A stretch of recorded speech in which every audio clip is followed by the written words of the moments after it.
안녕하세요. 네, 오늘 13번째 시간입니다. 지금 이제 우리가 오늘 수업 제외하고는 7번이 남았죠. 그래서 다음 주, 그 다음 주, 그 다음 주 3번 정도 하고, 그리고 시험 있는 주에도 화요일 날도 우리가 수업이 있습니다. 제가 5월에 그때 결혼하면서 한번 휴강을 해가지고, 우리가 시험 있는 주 화요일까지 이렇게 진행되고, 그리고 또 전국 모의고사도 이번 주 일요일, 그리고 한 주 쉬고, 그 다음에 7월 초에 2번 이렇게 있죠. 일단 뭐 그냥 평소에 학생들이 물어보는 거 몇 가지 이야기를 하면 시험 전주에 전모도 꼭 가야 되냐? 그거는 좀 선택의 문제라고 생각을 해요. 왜냐하면 뭔가 전주에 망하면 너무 심리적으로 타격이 커가지고 시험 일주일 전에는 그거는 좀 선택을 해도 되지만 그래도 2주 전까지는 좀 가봐라 그렇게 이야기를 하고, 그리고 만약에 전부 보시고 이제 혼자 리뷰하셔도 되는데 그 전국모의고사 해설 특강 중에 법 부분은 좀 한번 들어보셔도 좋을 것 같긴 해요. 뭐 수업 때는 이야기랑 크게 차이는 없지만 어쨌든 법 조문 쪽은 좀 그냥 법만 2교시 했거든요. 뒤에 1교시 따로 빼고. 그래서 법만 그런 것도 좀 한번 보시면 좋겠고, 그리고 우리 파이널 모의고사에 대해서도 좀 질문이 있을 때가 있는데, 일단은 1회부터 지금까지 했을 때 크게 막 더 쉬워지고 그런 건 아니에요. 난이도 차이는 별로 없습니다. 그러니까 혹시라도 이게 점수가 좀 올라가는데 이게 쉬워져서 올라가는 건가 좀 걱정이 돼도 난이도는 비슷해요. 평균도 계속 비슷했고, 그렇기 때문에 그런 부분들. 그리고 이제 13회의 특징은 11회랑 12회는 약간 정답률 80% 이상 문제들이 좀 많았다면, 그 다음에 13회는 70% 이상 문제들이 좀 많더라고요. 80% 이상이 6개밖에 안 되는데 70% 이상이 뭐 16개 이렇게 돼가지고 그쪽을 확실히 좀 잡는 게 또 중요하지 않았을까. 왜냐하면 전공 모의고사 해설할 때도 일단 70% 이상 쪽을 진짜 안 틀리는 게 중요하다라고 말씀을 드리는데, 여기에서도 뭐 똑같이 이야기를 할 수 있을 것 같긴 합니다. 결국 중요한 거는, 그러니까 정말 말로 하면 너무 쉬워요. 여기서 우리가 점수를 잘 받으려면 어려운 문제 잘 넘기고 쉬운 문제 절대 안 틀리고, 그리고 중간 문제 최대한 맞고, 이게 다거든요. 근데 이제 첫 번째로 어려운 문제를 못 넘기고 이상한 문제 내가 계속 잡고 있으면 거기서 문제가 생기는 거고, 또 뭐 정답 96, 95, 뭐 80 몇 이런 거 다 놓치기 시작하면 너무 데미지가 크고, 특히나 제가 늘 강조하는 것처럼 80% 이상인데 내가 틀렸다 그런 보통 그 실수를 할 때도 있지만 놓쳐가지고 자주 있어요. 너무 깊게 생각해서 틀리는 경우들이 있거든요. 그래서 딱 그 적정 수준을 한번 조절을 해보세요. 신촌에서도 어떤 학생이랑 좀 이야기를 했거든요. 그러니까 유독 너무 깊게 생각을 해가지고 좀 많이 이렇게 예상외로 너무 틀리고 막 그랬던 친구인데, 뭐 물론 못하진 않았어요. 그래서 20개 중후반은 26개 정도 나왔으니까. 근데 딱 그 판단의 기준을 조정을 하니까 30개까지 올라가더라고요. 그러니까 너무 깊게 생각하는 것들. 그래서 어디까지 봐야 되는지. 그리고 반대로 말하면 뭐 정답 20 몇 프로, 30 몇 프로 그런 것들은 너무 신경 안 쓰셔도 됩니다. 우리가 이제 수업하면서 계속 말씀드리겠지만 7월엔 제가 다시 좀 기출 좀 돌리자고 이야기를 할 거거든요. 물론 좀 일찍 시작해도 되지만 그때 기출을 하면서도 정답이 너무 낮은 문제는 중요하지 않아요. 오히려 정답이 어느 정도 나오는 문제들 안에서 내가 그 판단 기준을 세울 수 있는지.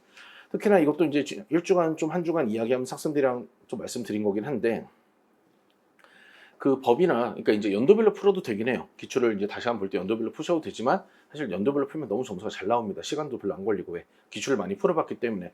그렇기 때문에 연도별로 푸는 방법도 있지만 이제 뭐 유형별로 푸는 방법도 있고, 아니면 뭐 법은 법대로, 뭐 과학은 과학대로 소재별로 푸는 방법도 있죠.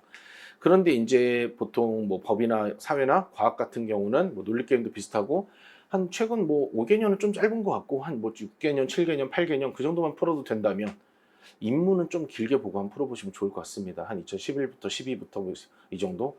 왜냐하면 우리가 이래저래 어쨌든 모의고사를 풀다 보면 뭐 무조건 안 좋은 건 아닌데 약간 모의고사에서 최적화된 사고를 하게 돼요.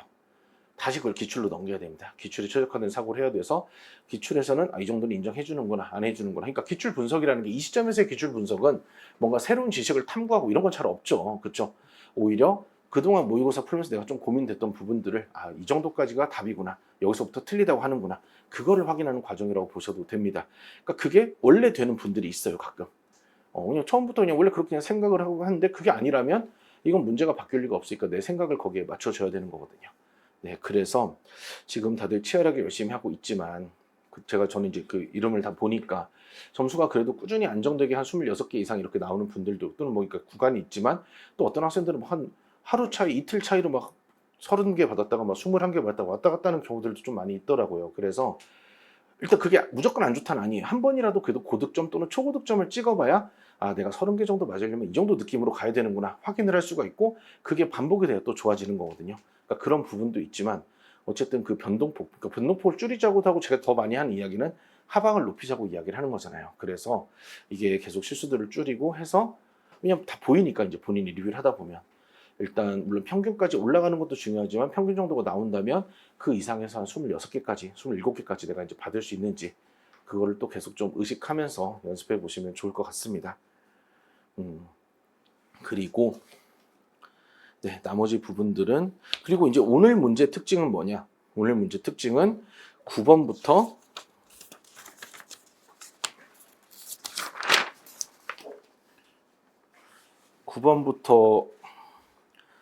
34번까지 한 문제 빼고 다 50% 이상. 그러니까 정답률 높은 문제들이 좀 많았어요. 그렇죠? 그렇기 때문에 그 정답률이 좀 어느 정도 높은 문제들에서 내가 또 실수를 얼마나 줄였는지. 그래서 마찬가지로 평소 했던 것처럼 1교시에는 법에 대해서 좀 정리를 하고 그 다음에 2교시에는 또 뒤쪽 문제들 보면서 중요한 것들 특히 오늘은 뭐 논리게임도 좀 이야기하고 하려고 해서 한번 정리를 해보도록 하겠습니다.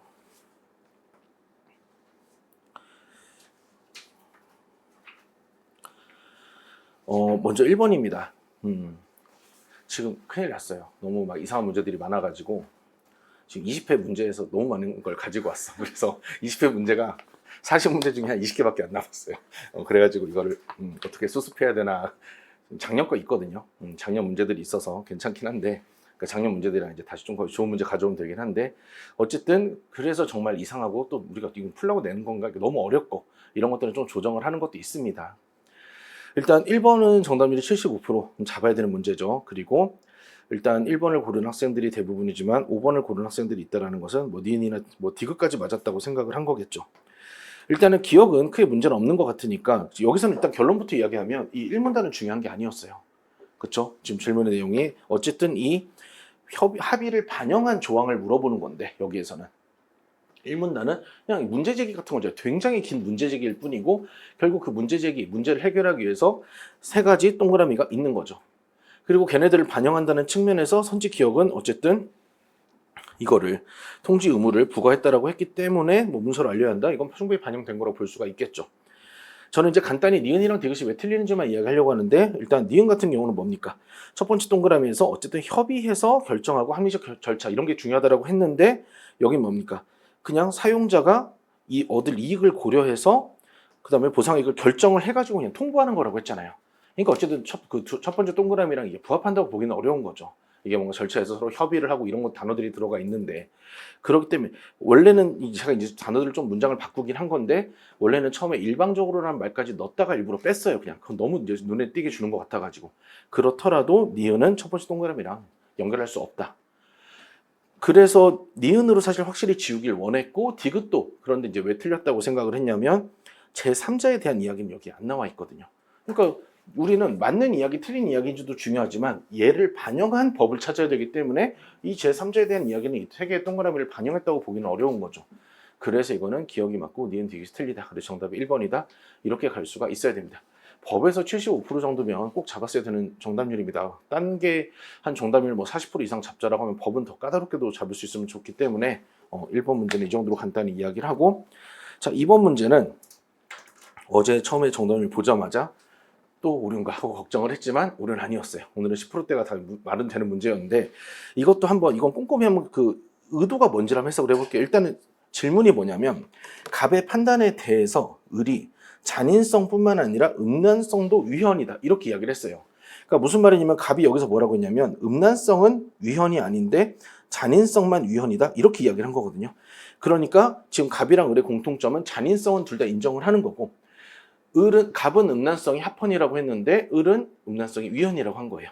규정에 대해서 규정이 뭐라고 했냐 미성년자에게 음란성 잔인성을 조장할 우려가 있는 사진 이런 것들은 어쩌고저쩌고 나온 거죠. 근데 여기서는 뒤에 이야기가 중요한 게 아니었습니다. 이건 정확한 해석을 하면 지금 갑이 지금 음란성은 문제가 없고 잔인성에 문제가 있다 이렇게 이야기하는 것은 결국 음란성에 대한 개념은 명확한데 잔인성에 대한 개념은 명확하지 않기 때문에 이게 뭐 처벌이 어렵다 등등으로 가서 그래서 위헌이다 이렇게 이야기를 한 거거든요. 생각보다 이제 그 법의 일반 원칙들을 좀 생각하면 어떤 게 있냐면 그 법의 내용을 구체화시켜야 되는 그런 원칙들도 있기는 해요. 그러니까 이제 완전 맞아 떨어지는 건 아닌데 법이 보통 이런 경우들이 있거든요. 자기가 일일이 규정하면 시간 걸리고 어려우니까 밑에 있는 하위, 법령, 법규명령이나 뭐 이런 것들, 대통령령, 총리령, 부령 이런 애들한테 위임한다 해놓고 그냥 뭉개버리고 가는 경우들이 있어요. 예전에 시범 강의하면서 한번 이야기했던 거긴 한데 그게 포괄위임 입법 금지의 원칙이라고 해가지고 자기가 제대로 정하지도 않게 뭉개면 안 된다 그런 원칙들이 있거든요.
추상적인 표현이 사용될 수밖에 없다.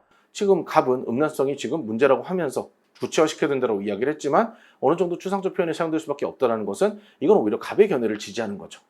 그래서 을의 입장으로선 적절하지 않습니다. 그리고 2번이에요. 적절한 거 4번 고르면 절대 안 됩니다. 어제도 한 명 있더라고 신촌에서.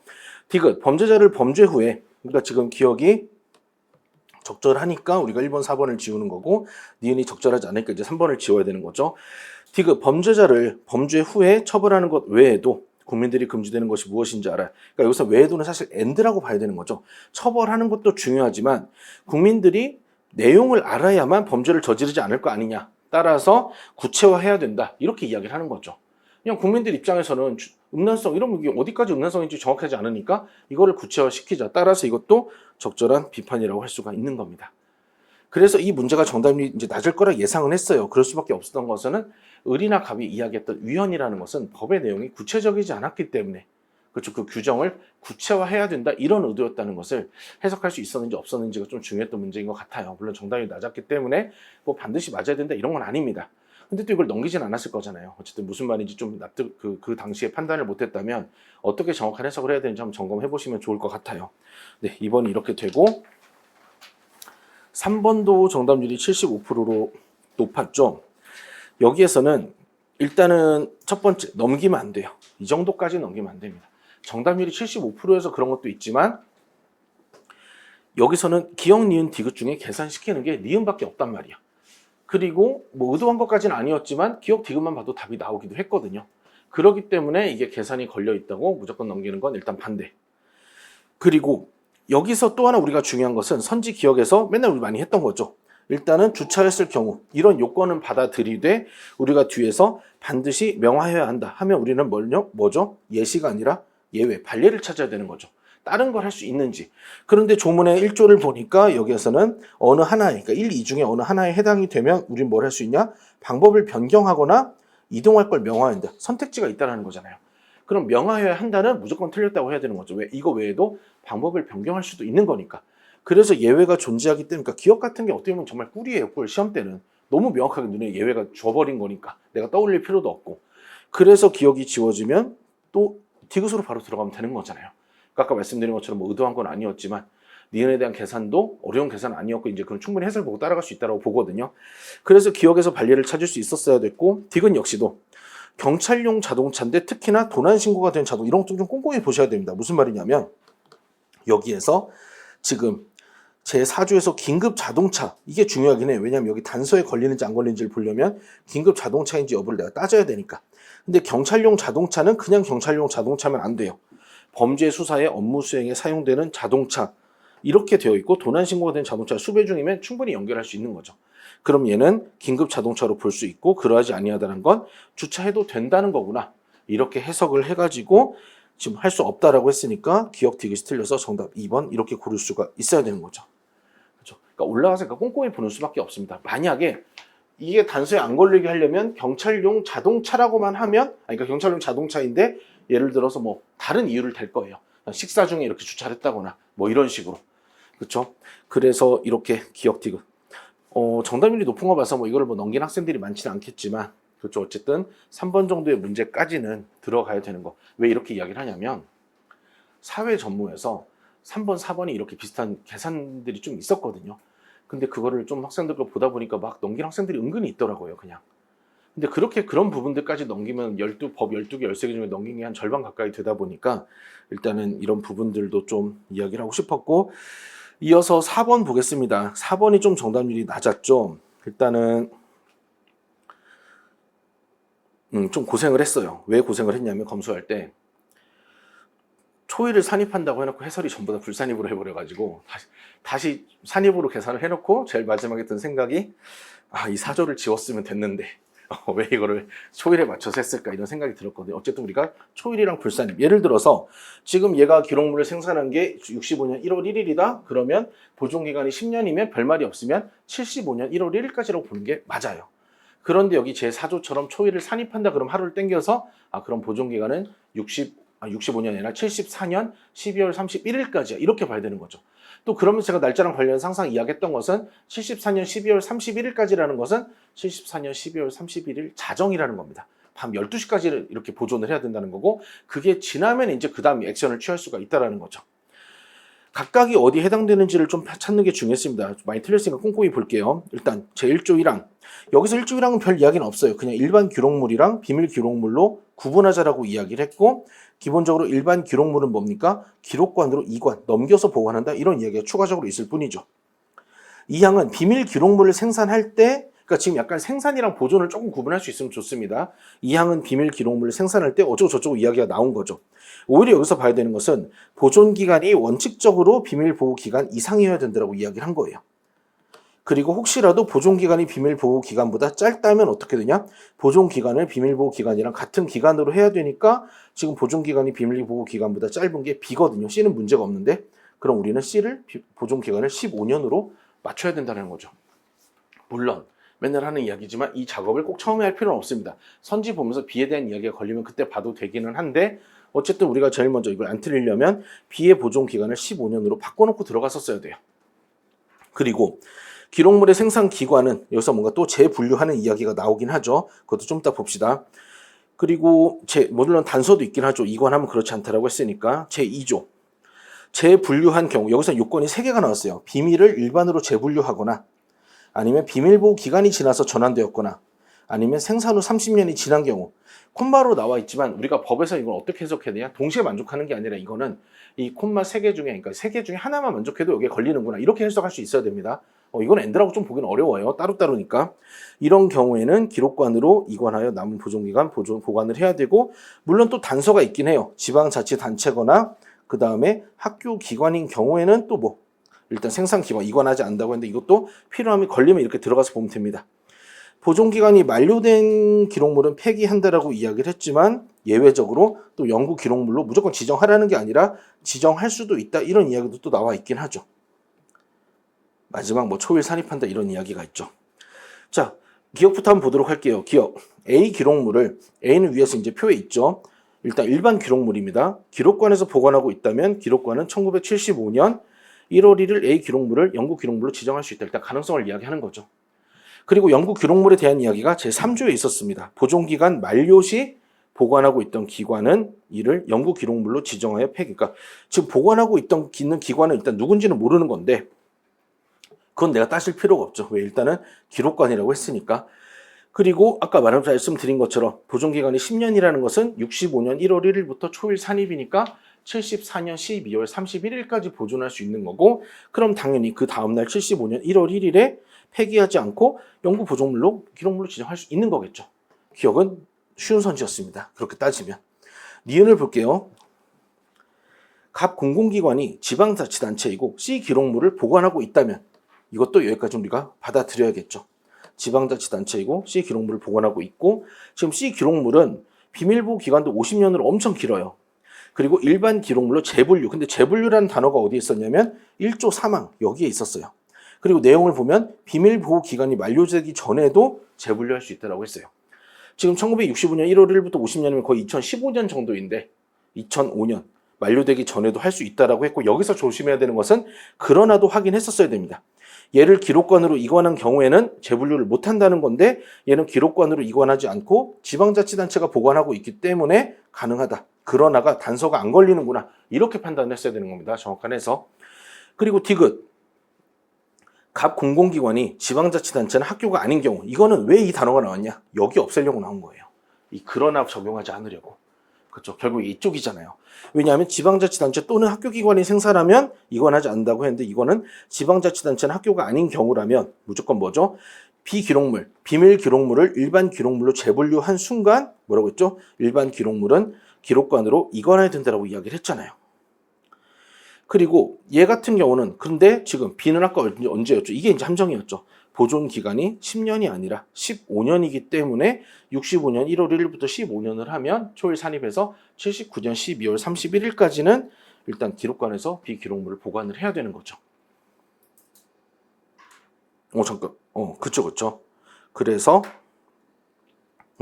우리가 정답이 5번인 것을 이렇게 좀 확인할 수가 있었습니다. 그래서 쉬운 문제는 아니었고 정답률도 높진 않았지만 계속 이 초일 산입이랑 연결해서, 그러니까 결국 우리가 남은 기간에, 그러니까 처음부터 모든 걸 쌓아 올리기에는 좀 짧을지 몰라도 보완을 한다는 측면에서는 법에서는 물론 정답률 해석 이런 것도 중요하지만, 여러분들이 문제를 푸는 과정에서 일단 어디를 봐야 되는지 찾는 거는 계속 좀 신경을 쓰셔야 되고, 반대로 좀 그 약간 경계해야 되는 것은 선지별로 해결하는 과정에서 여전히 선지 하나 볼 때마다 재심은 다 있는 분들이 있어요. 못 찾아가지고 또 무서워가지고 계속 필요한 부분만 약간 골라내는 것들은 좀 신경 쓰고 연습을 하셔야 여기서 경쟁력을 높일 수가 있습니다. 왜냐하면 부담을 주지 않으려고 좀 원래 이야기를 잘 많이는 안 하는데, 근데 우리가 법 13개 푸는데 막 1시간씩 걸리면 안 돼요. 50분도 길고, 보통 법 13개는 진짜 빠른 학생들은 30분 초반이면 끊고, 그리고 어지간히 성적이 나온 학생들도 40분에는 집어넣거든요. 그렇기 때문에 법을 한 13문제, 13개를 다 풀고 40분은 아니고, 여기서 뭐 한 2개 정도 P 쓰고 또 한 2개 정도 뭐 3개 정도 R 쓰더라도 어쨌든 법이 어느 정도 40분 언저리에서 마무리가 돼야 그 다음 또 인문학 13, 14개 한 30분에 40분에 끊고, 뭐 논리게임 넘기더라도 뒤에 10문제 또 한 30분 이렇게 해서 그렇게 좀 돌아갈 수가 있더라고요. 그래서 법을 처리하는 시간도 좀 계속 신경 쓰면서 정답률이랑 같이 좀 보시면 좋을 것 같습니다. 5번은 지나갈게요. 아직 못 찾았어요. 뭐가 틀렸나. 지금 강남인지 신촌인지 모르겠는데 96%면 지나갈게요. 다만 여기서도 딴 건 모르겠는데 처음에 맨날 하는 이야기죠. 갑을병 다 읽기보다는 B의 판단은 갑을병에 대한 이야기가 있군 하고 선지 시작하는 게 더 좋았겠죠. 그렇죠? 그리고 올라가서 그럼 선지 기억에서 가에서 B, 그럼 가랑만 연결해서 보면 되고, 일부러 이거 제가 줄인 거거든요. 기억은 가랑만 연결시켰고 니은은 나랑만 연결시켰고, 반면 디귿은 뭡니까? A는 갑을병 모두 규정일. 그러면 어떻게 보면 디귿이 우선순위라고 보기는 어려운 거죠. 그러니까 조금 어려울 수 있지만 만약에 디귿의 기억이랑 디귿의 위치가 바뀌었다면 디귿을 읽고 밑에를 쓱 봐가지고 나머지부터 봐야겠다 이런 생각도 할 수 있으면 좋습니다. 내가 고려해야 되는 변수가 적을수록 확실히 효율적으로 풀 수 있기 때문에 이런 부분도 같이 좀 이야기를 했고, 5번은 바로 넘기고 6번을 보겠습니다. 또 6번, 7번 정답률이 좀 33%로 낮긴 했는데,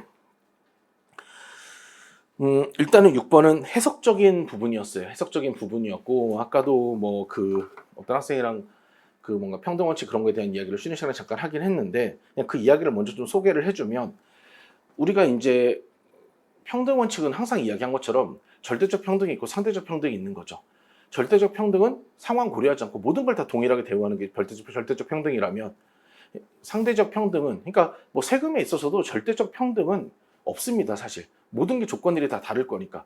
그나마 절대적 평등이라고 이야기할 수 있는 세금은 여러분들이 들어본 적 있나 모르겠지만 인두세라고 사람 머리수대로 세금 내리는, 한 중세 시대에 있었던 세금 그런 게 있어요.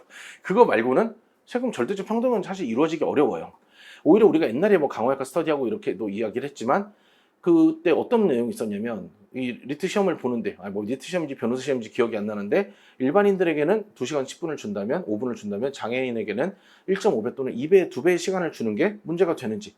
근데 기본적으로 그때 우리가 이제 상대적 평등 이야기를 하면서 같은 것은 같게 다른 것은 다르게 이야기한다는 것은, 상황이 다르면 그 사람을 더 대우하거나 더 이렇게 혜택을 주거나 페널티를 주는 것은 문제가 되지 않는다, 이렇게 이야기할 수도 있는 거거든요. 그러면 그 과세의 측면에서도 어떻게 좀 정리할 수 있냐면, 보통 과세의 측면에서 평등의 원칙이 준수된다는 것은 소득이 많을수록 세금이 올라간다, 딱 거기까지예요. 그러니까 꼭 누진세일 필요가 없는 겁니다. 당연히 누진세는 소득이 올라갈수록 내야 되는 세금의 비율이 더 커지는 걸 누진세라고 하잖아요. 예를 들어서 소득이 1,000만 원이면 10% 내는데 소득이 5천만 원이면 30% 내고 뭐 소득이 7천만 원, 뭐 소득이 5억이면 뭐 80% 내고 만약에 그렇게 하는 것도 물론 약간 평등의 원칙이 위배되는 건 아니지만 모든 사람들이 소득의 20%를 세금으로 내게 하더라도 소득이 커질수록 세금의 크기가 커지기 때문에 그거 역시 그 평등 원칙의 위반이라고 보기는 좀 어려워요. 그러니까 일단은 같은 것은 같게 다른 것은 다르게 대우를 한다면 그거 자체에 문제가 없다면 그거로부터 파생되는 그러니까 예를 들어서 이런 거야. 세금을 왜 나한테 왜 많이 내라고 하는 거야. 그러니까 나는 안 낼 거야. 그래갖고 걔가 만약에 압류되고 막 이렇게 재판받고 이렇게 하더라도 평등 원칙에 문제는 없다 이렇게 이야기할 수 있는 거죠. 이게 왜 이렇게 이야기를 하냐면 디귿이랑 연결돼서 이야기를 하는 니은이랑 연결돼서 이야기하는 것도 있습니다. 만약에 병역의 의무를 남자에게만 주는 것 자체가 문제가 없다면 얘가 이거를 거부해갖고 형사처벌 받는 것도 문제가 있는 건 아니에요. 평등원칙의 위배가 없으면 이것 때문에 평등원칙이 원칙이 약화되고 이런 건 아니거든요. 자, 재심을 읽으면 갑은 어쨌든 쭉 이야기를 했지만 어쨌든 갑은 한마디로 그거죠. 여성에게 마지막 문장 병역 의무를 부과하지 않는 것은 위헌이다. 이렇게 이야기를 한 거죠. 그러니까 남자 여자에게 동일하게 하자. 반면에 을 같은 경우는 일단은 첫 번째 을이 이야기하는 것은 신체적 능력을 여자가 아니라 남자가 갖추고 있다 이렇게 시작을 하고 있습니다. 따라서 일단 불합리한 차별이 아니다 이렇게 이야기한 거죠. 재심은이 뭐 이걸 의도했는지 모르겠지만 얘는 지금 차별이 아니다 이런 이야기보다는 합리적 차별이다 이렇게 이야기를 한 겁니다. 사실 그렇죠? 그리고 오늘날의 전쟁은 군인만이 아닌 모든 국민이 전쟁에 승리하기 위해서 총력전의 양상을 띠고 있기 때문에 병역 의무를 통해서만 수행하는 게 아니라 한마디로 얘가 말하는 건 모든 국민이 국방의 의무를 쥐고 있고 갑이 이야기하는 여성도 여기에 예외에 해당하지 않는다. 이렇게 이야기를 한 거죠. 따라서 남자에게만 병역 의무를 그러니까 여기서는 병역의 의무랑 국방의 의무를 좀 구분한 거예요. 남자에게만 병역의 의무를 부여하더라도 국방의 의무는 모든 국민이 다 부담을 하고 있기 때문에 헌법 위반이 아니다. 이렇게 이야기를 한 거겠죠. 자, 그러면 선지기억부터 보시면 을의 반론에 대해서 갑이 합리적인 이유가 없는 한 성별에 의한 차별은 어떤 경우에도 허용되지 않는다는 헌법 규정을 제시해서 다시 반론을 해봤자 이거는 오히려 을을 전혀 약화하지 않죠. 왜? 을이 지금 합리적인 차별이라고 이야기를 했는데 갑이 이거 뭐 불합리한 차별을 아무리 떠들어봤자 합리적 차별을 반박하는 건 아니잖아요. 아예 그 카테고리가 달라서. 그래서 이거는 을의 논증이 약화된다고 보기가 어렵습니다. 한 번에 이해가 안 되는 학생들을 위해 한 번 더 이야기를 하면 지금 을은 이게 합리적 차별이다 이런 식으로 지금 이야기를 한 거예요. 만약에 갑이 합리적 차별도 허용할 수 없어 이런 거라면 이게 약화될 수는 있어요. 근데 갑자기 갑은 불합리한 차별은 안 돼 이런 거라면 우리 불합리한 차별이라고 한 것도 아닌데 이건 아예 무관한 이야기를 지금 해버린 거죠. 그래서 우리가 선지기억이 틀렸다고 보고 그러면 또 1번, 3번, 5번이 지워지니까 조금 더 수월하게 갈 수 있겠죠. 니은 을의 반론에 대해서 갑이 국방의 의무 중 병역 의무의 불이행의 경우는 남성, 여성과 달리 형사처벌을 이게 아까 했던 이야기죠. 만약에 을의 견해에서 이게 합리적 차별이라면 그거로부터 파생된 뭔가 형사처벌이든 혜택이든 이런 것들은 그냥 문제가 되는 게 아닌 거예요. 기본적으로 그게 문제가 그 병역 의무를 부과하는 게 문제가 없으니까 그 의무를 이행하지 않으면 당연히 처벌할 수밖에 없는 거거든요. 그래서 물론 어려울 수는 있지만 왜냐면 이거를 이렇게 쉽게 이야기하는 게 아니라 이때 6번까지만 검수하는데 2시간 걸렸거든요. 너무 2번도 어렵고 막 다 어려워가지고. 그래서 여기서는 우리가 이게 약화되지 않는다. 이렇게 좀 판단하는 게 맞습니다. 네, 그래서 기억이 틀리고 니은도 틀리고 그렇게 해서 이제 이게 지금 그쵸 4번 고등학생들이 더 많긴 한데 왜 니은이 아닌지를 좀 말씀드리고 싶었고 디귿은 간단히만 보면 어떻게 넘어갑시다. 그쵸 뭐 다 2번 아니면 4번 골랐기 때문에 일단 이렇게 기억 니은이 왜 틀렸는지 6번에서 그걸 말씀드리고 싶었고 6번이 좀 정답이 둘로 갈렸다면 7번은 2, 3, 4로 막 또 분산이 됐죠. 7번은 이거를 어제 좀 수업 친춘에서 설명하고 학생들이랑 이야기를 해보니까 일단 첫 번째 문제는 해석의 문제였고 두 번째 문제도 약간 해석이긴 하지만 쪼개지를 못했어요. A라는 경우랑 B라는 경우 먼저 쪼개는 것부터 이야기를 해볼까요? 지금 여기에서 이 이자 제한법은 언제 적용이 되는 거냐면 대출금이 1,000만 원 이상이거나 그쵸? 금융기관으로부터 대출을 받은 경우에는 일단은 이자 제한법이 적용이 되는 겁니다. 맞죠? 정확하죠? 그리고 여기서 뭐라고 했냐? 중간에 다만 이자 제한법에 적용을 받지 않는 경우도 이렇게 하자 이렇게 이야기를 한 거예요. 그럼 어떻게 보면 이 문제를 정확하게 풀기 위해서는 이자 제한법에 적용을 받는지 이자 제한법에 적용을 받지 않는지를 먼저 정확히 해석을 하고 들어갔어야 돼요. 지금 1,000만 원 이상이거나 그러니까 이 1,000만 원은 누구한테 빌리는지 상관없어요. 1,000만 원 이상이거나 아니면 은행한테 돈을 빌리면 그럼 선지 니은은 뭐죠? 일단 은행한테 돈을 빌렸어요. 그럼 얘는 뭐죠? 일단 적용이 되는 거죠. 그리고 선지 디귿도 사채업자긴 하지만 1,000만 원을 빌렸어요. 그럼 얘도 이자 제한법이 적용이 되는 겁니다. 반면 선지 기업은 은행으로부터 빌린 것도 아니고 1,000만 원도 아니야.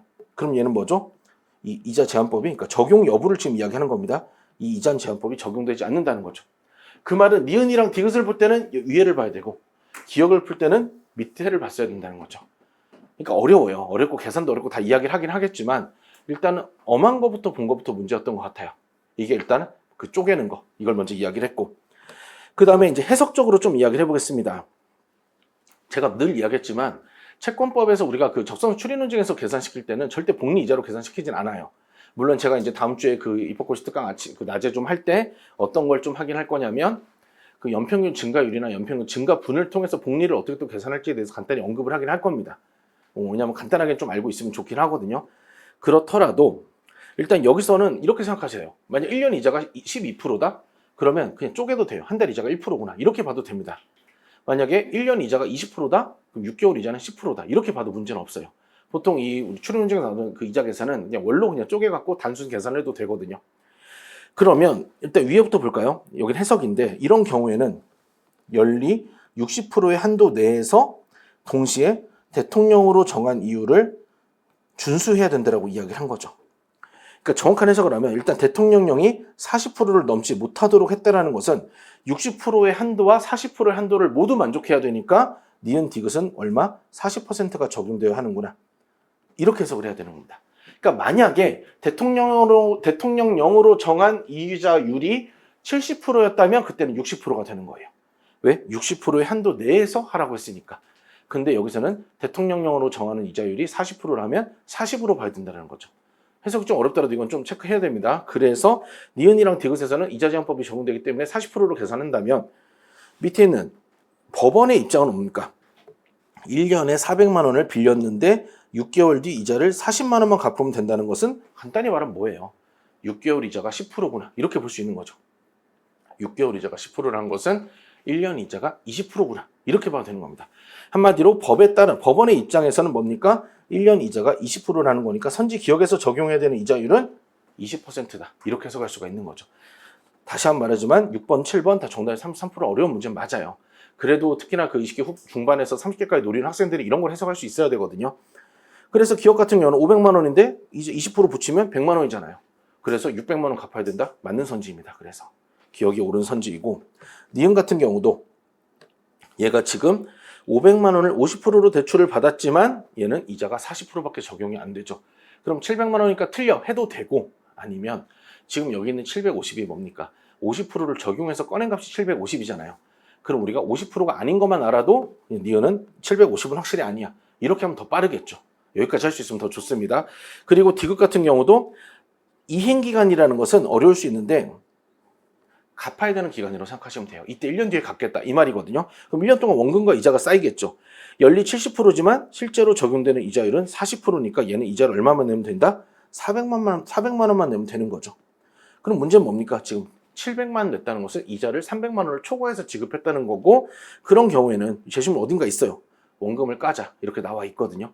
그래서 1000에서 300을 까서 왜 초과로 납부한 금액이 300이니까 그래서 남아있는 잔여 원금은 700이다 이렇게 이야기할 수 있는 거죠.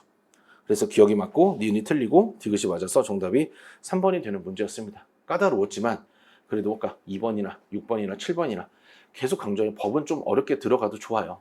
왜냐하면 일단 작년 문제가 너무 어려웠고 그리고 올해도 왠지 어려울 것 같아요. 법은 계속 어쨌든 우리가 법이랑 관련된 직업을 이제 가지려고 하는 거기 때문에 법은 좀 이렇게 좀 계속 깊이 들어가려고 합니다. 그리고 8번을 보겠습니다. 8번.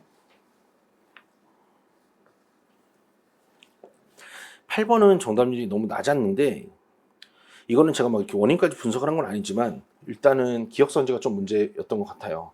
왜냐하면 답이 4번인데 일단 2번을 많이 고른 거 보니까. 근데 여기서 일단 궁박이라는 단어 각주에 있죠. 급박하게 공공하다고 해서 경제적 원인과 정신적, 심리적 원인에 기인하는 것을 모두 일컫는다.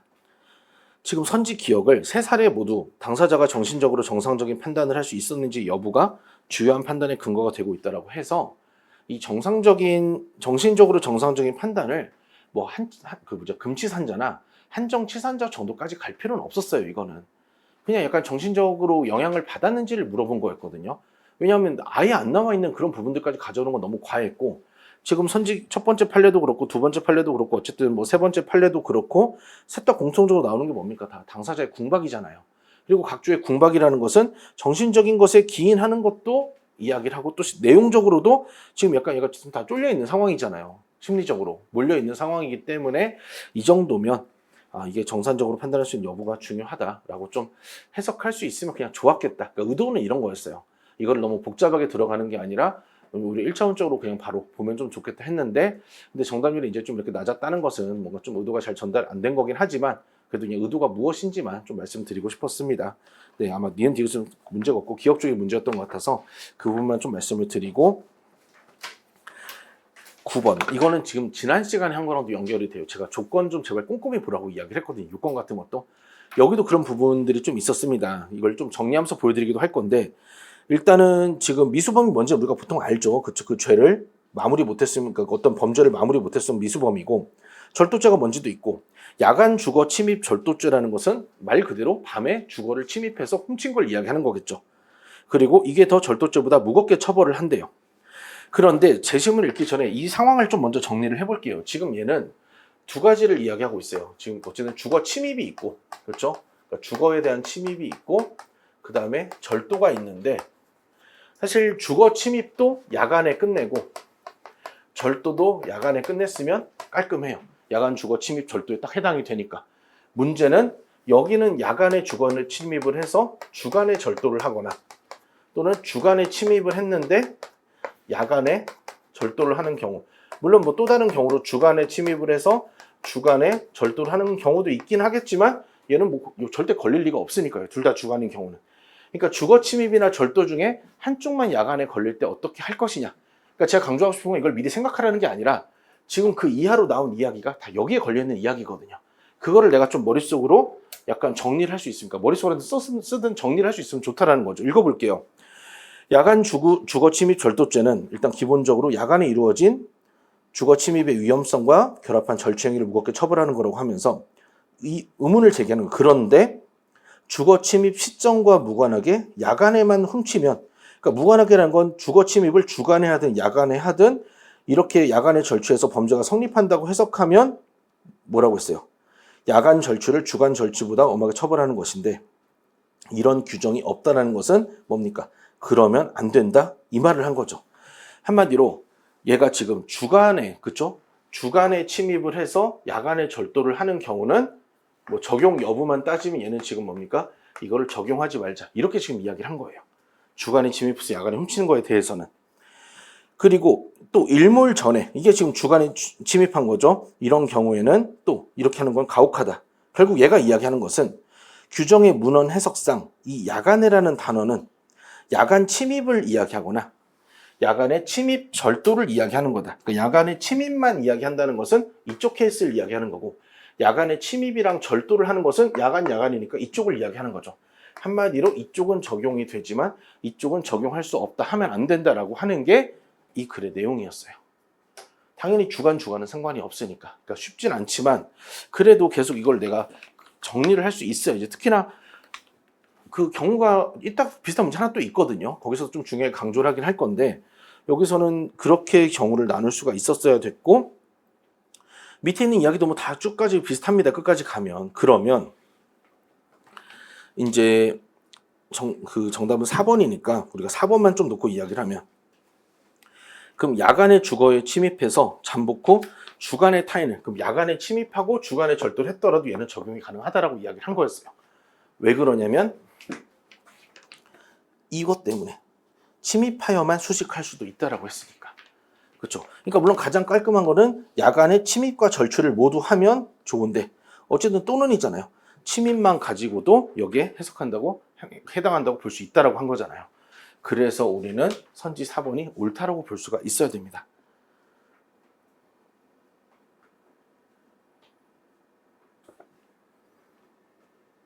그렇죠. 뭐 정답률이 낮진 않은데 그래도 뭐 1번이나 5번에 걸린 경우들도 있어서, 그래서 뭐 1번은 사실 좀 말도 안 되는 소리고, 그쵸? 이게 침입만 가지고는 절도죄라고 볼 수 없는 거죠. 침입은 침입이고 절도는 절도인데. 그리고 5번 같은 경우도 사실 위험성에 대한 이야기를 이렇게 하진 않았거든요, 지금. 그쵸? 그러니까 그 절취, 그러니까 침입이 위험성이, 침입은 야간이냐 주간에 따른 위험성이 좀 달라질 수 있지만, 얘가 지금 아마 절취 쪽에서의 야간 주간의 위험성은 따로 이야기한 건 없어가지고 1번이랑 5번보다는 이건 좀 살을 고를 수가 있었어야 됩니다. 네, 9번도 정답률이 꽤 높았기 때문에 이렇게 좀 정리를 했고, 10번은 괜찮아요. 다 맞췄고, 그쵸? 이거는 좀 뭐 쉽게 낸 거라서 이것도 괜찮았고, 11번도 넘어갑시다. 83%거든요. 다만 11번 같은 경우에 3번이랑 5번을 고른 학생들이 있어 디귿만 빠르게 이야기를 하면, 이것도 제가 사례를 엄청나게 간단하게 좀 만들어 놓긴 했는데, 사례 이게 마지막 문장이 뭐예요? 기존 주제에 서면 동의가 없었다고 했잖아요. 지금 여기는 기존 주제에 서면 동의가 없었다고 했고, 또 하나 문제는 세 번째 줄에 신주 배정을 한 뒤에 통지를 한 거예요. 그쵸? 원래는 통지라고 배정하고 이렇게 가야 되는데, 그렇기 때문에 여기서는 이제 디귿이랑 연결해가지고 서면 동의가 있으면 이렇게 되는 거지만, 하고 나서 서면 동의를 하는 것은 여기 요건 만족이라고 볼 수가 없는 거죠. 그래서 디귿을 틀렸다고 해서 답을 1번을 골랐어야 되는 겁니다. 네, 11번도 83%이기 때문에 틀리면 안 됐던 문제였고, 12번은 쉬운 문제였어요. 그러니까 이제 이것도 고민이 많았습니다. 이걸 또 보면 바로 그냥 넘기는 학생들이 분명 있을 거라 생각은 했지만 할 만한 문제였고, 이걸 좀 빠르게 정리를 하면, 지금 여기서 A, B, C, D, E가 서로 다른 자연수라고 했어요. 일단 서로 다르다고 했고, 소수도 아니고 0은 자연수가 아닙니다. 0은 절대 자연수가 아니에요. 그리고 여기서 해당이 되려면 값에 대해서는 징역 1월이 선고되려면 우리 뭐죠? A는 무조건 1이구나. 이걸 알 수가 있는 거예요. 그리고 과료가 2,000원이라고 했는데, 그러면 1,000원 단위니까 과료 역시도 1 아니면 2인데 서로 다른 수니까 2가 될 수밖에 없어요. 그러니까 해설에도 있지만 어떻게 보면 제일 먼저 찾았어야 되는 것은 A가 1이고 2가 2인 걸 찾았어야 됩니다. 그럼 왜 이게 의미가 있냐? 나머지 수는 5, 15, 30 중에 하나니까, 그럼 이제 C, D, E가 5, 15, 30을 우리가 분산시키면 되는구나. 이렇게 되는 거거든요. 그런데 예를 들어서 벌금이 얼마 이상이라고 했는데 얘는 벌금이 10만 원이 선고됐다? 그럼 여기에 15만 원 이상이거나 30만 원 이상이면 10만 원이 선고될 수가 없는 거잖아요. 그럼 우리는 C가 무조건 5구나. 이렇게 할 수가 있고. 그리고 또 구류가 1일 이상 D 미만이라고 했는데 구류가 20일이었어요. 그럼 얘가 15일 미만이면 20일 구류를 할 수 없으니까 D가 30이구나.